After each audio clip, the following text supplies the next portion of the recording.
Hello there and welcome back to Let's Play The Legend of Heroes Trails in the Sky second chapter. I am the RNGenius, but you may call me Eric, and in the last episode we looked for a cat, and we checked out Estelle's home, and we found bacon. It was an hour long, so yeah. So, in the meantime, the many citizens of Roland just fell into a coma, or something. We're gonna investigate that. First, we'll start out in the Hotel Roland. By the way, we did not find a kitten. We found 3 kittens. So, you sir, do you have something? Oh, Estelle and Charzard! Busy with your bracer work, I see. Your service is most appreciated. Hello, hello, Vern. Anything out of the ordinary over here? No, the hotel is quiet as always.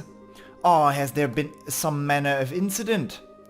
We are just taking precautionary measures. Nothing to worry about at all. I see. Very good then. Should anything occur, I will be sure to contact the guild. Please do. Oh, that was lousy. Anyways, linen room. Employees only. So who is there? Who else is there in this facility? No one. No one. Empty as well. No. Ah, passenger. I've contacted my wife, so I'm not worried. Though really, it's been a long time since I've spent the night away from home. Guess I'll just try to make the best out of it. Ah, you're the people who wanted to go shopping. Ah, I can see the passenger ships from here. I wonder if they'll be setting off soon. They will. 'Cause I'm here, I'm gonna stop this fog machine that's going on. I should mention there was a shrill, bell-ish noise that we were able to perceive when we entered Roland City. That might have something to do with the story. It might not. It might not. Oh well. Hi, Estelle and Charzard. Hi, Eliza. So, how's your mother? Well, it seems like she's sleeping okay. But I'm so worried she won't, wake up or do anything, even if you shake her. Father Divine said there's nothing to worry about, but... I see. We're investigating this at the request of the mayor. Could we ask you a few questions? Oh, yeah, sure. Ask me anything you want. Okay, then. First, where'd your mother fall asleep, and when? Let's see. It was about 5, I think. Mom and I went out to clean the chairs and stuff on the terrace. The chairs? Yeah, we figured they might get damaged from all the humidity in the air due to this creepy fog, you know? We'd finished waterproofing the ground floor, you see, so we figured we'd totally store the chairs too. I see. All right, and then? Okay, so while we were cleaning up, Dad called me. When I got back, Mom was all zogged out in front of the chairs. So you didn't see her fall asleep then? Yeah, sorry. So I tried talking to her, shaking her, but she wouldn't wake up. I totally freaked out and called Dad, and he carried her up to her bed. And then she wouldn't... Mom... Eliza... Sorry. I'm sort of losing it 'cause you're home too, Estelle. Yeah, I know. It's okay, you don't need to worry. Yeah. I'm okay now, thanks. Did you want to ask anything else? 1 second. Shira, you got anything? Possibly. Eliza, did anything strange happen before or after your mother went to sleep?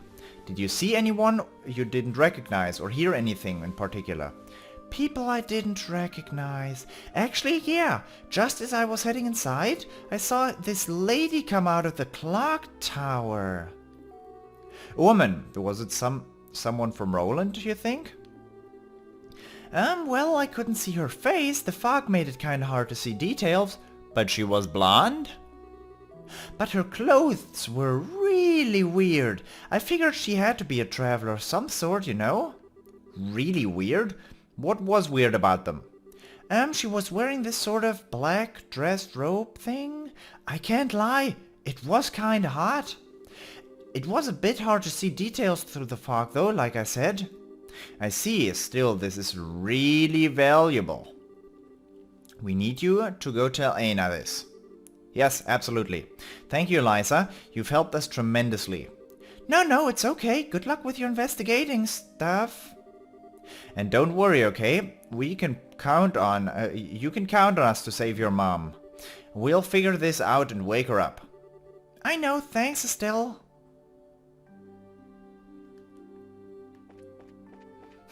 I can't lie, it was really hard. Oh, Anton. That blonde-haired lady's been on my mind ever since I laid eyes upon her. To think such a wonderful woman even existed. A chance meeting in a little village, my serendipitous arrival. The goddess may very well be directing me to my true love. Sweet Idios. Come on, tell me, how did she look? Alright, Grandpa's in here. There you are. Oh, hello. You're Estelle and Charizard, right? Yes, good evening. We're here to investigate by order of the mayor, but, is Mr. Radford okay? Yes, but there's been no change, I'm afraid. He's sound asleep and seems comfortable, but we cannot wake him no matter what we do. It is our only option to wait and watch over him until morning? I'm afraid so. That's all you can do, for now at least. I know this is a bad time, but could we ask you a few questions? Of course. I don't know if we can answer everything, but I'll be happy to help in any way I can. Thank you too. Firstly, when and where did Radford fall asleep? The time around 5:30, I guess. The place, well, just outside that door, essentially. Outside the door. So what, in the hallway? Yes, I heard a knock and a voice say, "I'm home." I unlocked the door to greet him, but when I did, I found my father-in-law on the ground, unconscious. To be honest, I thought Father had simply gotten drunk. Again. But I couldn't smell any alcohol on his breath. I thought it was strange, and then we couldn't wake him, no matter what we did. So we went to go see Father Divine. I see, I think I understand the situation. One last question, if I may. Was there anything odd about the situation before Radford fell asleep? Anything odd? What, you mean like this blasted fog? Aside from that. For example, did you see anyone odd, hear any strange noises? Come to think of it, when we were dragging Radford in. You noticed it too? In all this fuzz I thought I'd just imagined it. What is it? It was when we were putting Radford to bed. We both heard it. We both heard, it seems, the sound of a bell. The sound of a bell. Hold on a sec. Didn't we hear one too? It was surprisingly lovely, really. I simply thought someone outside rang one. Thank you. You've given us a lot of information. If you remember anything else, please contact the guild straight away, alright? Of course. Well, excuse us then. We'll be back to check up tomorrow. Okay, thank you, Estelle. Alright, where to next? Right next to this? No, you seem alright. You people seem alright. Okay, the shop. That's the wrong shop. You people are also okay? Now, Miss Kitty. Miss Kitty is alright. Miss Kitty is absolutely fine. Are you though? Are you really? I don't trust this. I don't trust this. So, Miss Kitty. I kept asking and asking until they finally said I could work in the store. They're taking care of me, so it's only right that I do whatever I can to help them out, right? Miss Bloom's son doesn't seem all that jazzed to have me around, though. Maybe he's really uncomfortable having some stranger suddenly coming in to work out of nowhere. Kitty was the one who insisted. Kitty's helping around the store starting tomorrow. Renon's been so fidgety ever since I told him about her. He probably thinks I put her up to it. Try to arrange 1 or 2 marriages and no one trusts you anymore.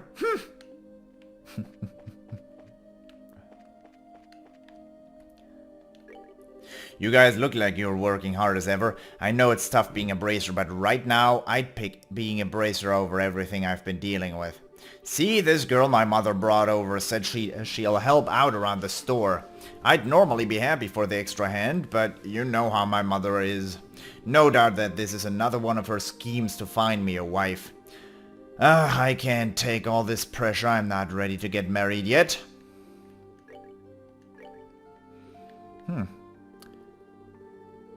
No comment about that. Liberal News issue 6, I have that. Intelligence Division resurfaces. I think I've read that out. I must have read that out. Edgar. Oh, hey there, out patrolling. Much obliged. I feel safer already. Day or night, this fog is the same. No change whatsoever. Normally, once night sets in, a wind comes by and blows it away, and everything's all clear by morning, but this particular fog just seems to defy common sense. Nothing natural about it. You can never be too careful these days. Anything out of the ordinary is cause for alarm. You seem perfectly fine. Oh? Oh my goodness, if it isn't Estelle! My. And is that Shira? It's been a while. It has indeed. It really has, and I've been rather frustrated, you know. I keep hearing rumors you were back, but you never came to pay me a visit. Sorry, Stella. Well, Estelle's been preoccupied with a few things, as you might imagine. How about we let bygones be bygones? Oh, but of course, I was simply teasing. Even at my age, the news of the day travels fast. I've heard all about your travels. Though the incident with Joshua is rather troubling. But you seem to be keeping your head held high, Estelle, and that always means things will work out in the end. Yeah, hopefully. Let's not dwell any more on such sad things, however. What? Why are you staring at me? I brushed my teeth. I washed my face. I know I did. I swear. I even got behind the ears. Just look at you! Excuse me? That skirt! It's perfect on you. It screams spunk and positivity, yet it's still so distinctively feminine. I simply love it. Haha, do you? Shira bought this one for me in the capital. It was her present to me in honor of me becoming a full-on bracer. How nice, Shira. You have excellent taste. I'm glad you like it, ma'am. Clothing is a reflection of the wearer's attitude, they say. And from the looks of it, you'll do just fine as a full-fledged bracer. So, my sloppy, dirty little Estelle's cleaned up so beautifully. Oh, this old lady's on the verge of tears. She is... I didn't think she'd cry over her skirt. If she saw you dressed up for a wedding, she'd probably need medical attention. Hopefully not. What wedding are you talking about? Nothing in... Oh, Windows 10.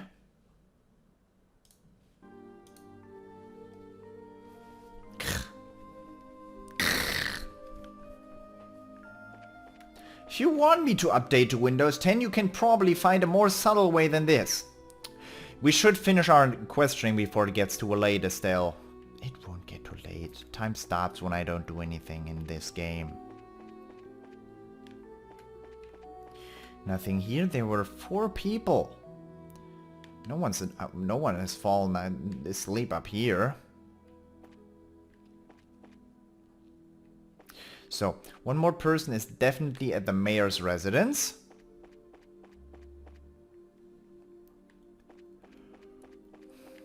Does he have a pond? I wonder. He does not have a pond.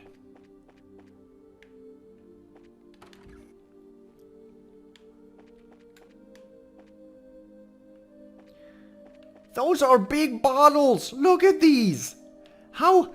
That bottle's huge! Or maybe not the bottle itself, but the... You know, the neck. The neck of it. It's so big! That is bigger than my mouth. That is most certainly bigger than my mouth. That's as big as an apple. You could stick an apple in there. That's huge. Estelle Charizard, welcome. Hi ma'am, did Mayor Klaus tell you about us? Yes, you're investigating the fainting cases. If there is anything I can do to help, please feel free to ask. Thank you. Well, firstly, how about Lita? Lita, she won't awaken, no matter what we do. I pray she'll wake normally, come the sunrise. Whatever there's worse... whatever, that's worse in this fog. Again. I pray she'll wake normally come the sunrise, whatever that's worse in this fog. But for now, all I can do is keep an eye on her. That's awful. Where exactly did Lita collapse? And do you remember when? Let me see, it would have been just before 5. I stepped out of the kitchen and found her collapsed in the entryway. I panicked a little, needless to say, and called for Klaus, who was able to carry her to bed. But to think there are others afflicted the same way. She collapsed in the entryway. Hang on, was the door locked at the time? I don't believe it would have been. After all, people have been visiting all day to speak to my husband about how to deal with this fog. Well, there's a list of suspects at Selchlong then. Oh, how long were you in the kitchen, by the way? About 30 minutes, I suppose. Alright, I think we have a good picture of what happened. One last thing, if I may. Was there anything strange before or after Lita collapsed? Strange? What do you mean? Did the house have any unfamiliar visitors, or were there any odd sounds? Anything you can think of, ma'am? Let me think. Well, I'm not so sure I'd call it strange, but it was memorable. While I was in the kitchen, I heard the faint sound of a bell. The sound of a bell here, too. It was such a lovely sound. I thought Lita rang it, perhaps. But that reminds me, I haven't been able to find that bell. I wonder where she put it. You've given us a lot to think about, ma'am. If anything else happens, please contact us at the guild at once. Yes, of course. Oh, and everyone, do be careful, won't you? Yeah, we will. Thanks for your help. Alright, one more. What? Search for the cat is already done. Luke? Wait. Mrs. Marlene's account found Lita collapsed. Luke at Ashton's house. Luke at Ashton's house.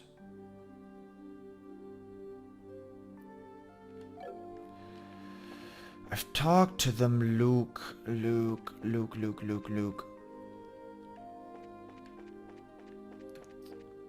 I talked to them recently.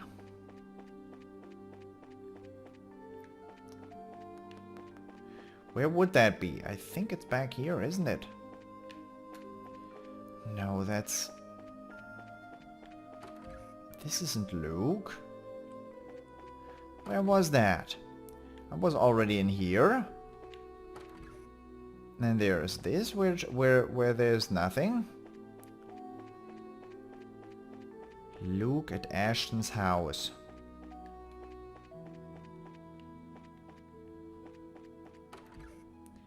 Renan General Goods. Orbital Factory. Ah. Here. Must be in here. Yup. What's back here? Red. Luke fell into a deep slumber, and stimulants aren't having any effect on him. It's worrying. He's such a close friend of Pat's, so I understand why he feels the need to stay by his side, but Pat's my only son, you know. I don't know what I'd do if the same thing happened to him. Oh, you're a jerk. You think he's gonna get himself infected? You really think so?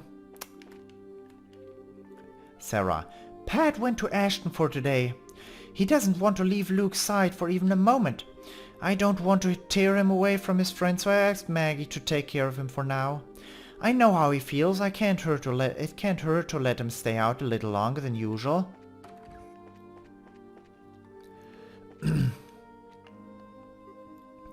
Ah! Oh, dearie me. Estelle Bright, look at you, a senior bracer and everything. Oh, hey, Miss Maggie, Pat. Sorry I didn't say hi earlier, Pat. We, heard about Luke. Estelle, where?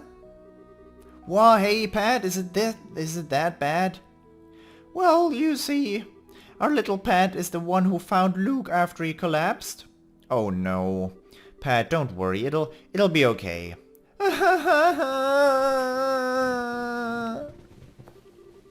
Maggie, how's your grandson? Is he hurt? What? No, not at all. He's just sound asleep. Really, I think this is all a bit of a fuzz. He'll be right as rain tomorrow, I'm sure. The little rascal just wore himself out like boys do, I know. You know, really, him not waking up? Foolish. Maggie. Hey, Pat, can you tell us what happened when Luke fell asleep? We're investigating what happened on behalf of the mayor, on behalf of the town. Pat, if there's anything you can tell us, it might help us solve this and wake Luke up. Please, Pat. Estelle, okay, I'll tell you. Thanks, Pat. So, where and when did Luke fall asleep? I wasn't there when he fell asleep, but I found him on the top of the clock tower. I think it was just past 5 p.m. We were playing hide and seek in the fog. I was it, and I was looking for Luke. And when I found him, he was asleep. I thought he was just being a jerk and tried to wake him up, but he wouldn't. I see. Wait, one thing I don't see. Who the heck carried Luke down from the clock tower? Oh, that was Mr. Paddington. He came up and found us just when I was trying to figure out what to do. He said he came up to make sure the clock was working and the fog wasn't causing any problems. Oh yeah, that's just like Mr. Paddington. Okay, think I got the gist of it. Pat, I was wondering, when you were playing, did anything strange happen? Strange? Did you see anyone who you didn't recognize, hear any strange sounds? Like Estelle said, anything could help. I don't remember much except all the white fog. I do remember thinking it was really creepy not seeing anyone at the landing port. I see. So creepy, fog aside, nothing really suspicious happened. Nuts. Seems that way. Thank you, both of you. You've given us some food for thought. I'm glad we could be of help, dearie. Estelle, is Luke gonna be okay? Yeah, you bet he will. Pat, don't cry anymore, okay? Luke'll tease you if he finds out when he wakes up, you know. Okay. Yeah, I won't cry anymore. So much for that. Next we're gonna have to talk to Mr. Paddington. But we'll do that in the next episode. I hope you enjoyed this episode, and I hope I will see you in the next episode as well. Until then, bye-bye.